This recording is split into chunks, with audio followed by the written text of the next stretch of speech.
Indossa le vesti del silenzio mentre ascolti una donna ed avrai un canto dolce e profondo, ricco e sincero. Ed è allora che lei si abbandonerà al calore del tuo cuore. Quando preghi per la tua amata, lo Spirito di Dio lacrima d'amore. In quel momento ogni cosa di te scende nelle profondità del tempo eterno e sale nelle altezze dello spazio eterno. Quando una donna ti dice sei meraviglioso, ti consacra alle profondità ed altezze della bellezza, già che nel cuore di una donna si cela il mistero più recondito della regina amore, un mistero che ti presenta ai confini dell'immortalità dell'anima.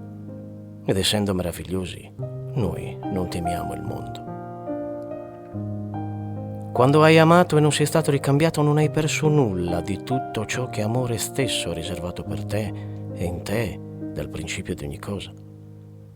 Semina umiltà nel tuo cuore ed otterrai frutti d'amore e poi godrai di questo cereale eterno. Lontano dall'essere felice è colui che attende nell'amore e dalla propria compagna riceve soltanto passione. Poiché cos'è se non un fuoco che si disperde in un lasso di tempo, quella passione che brucia per se stessa perché brama se stessa?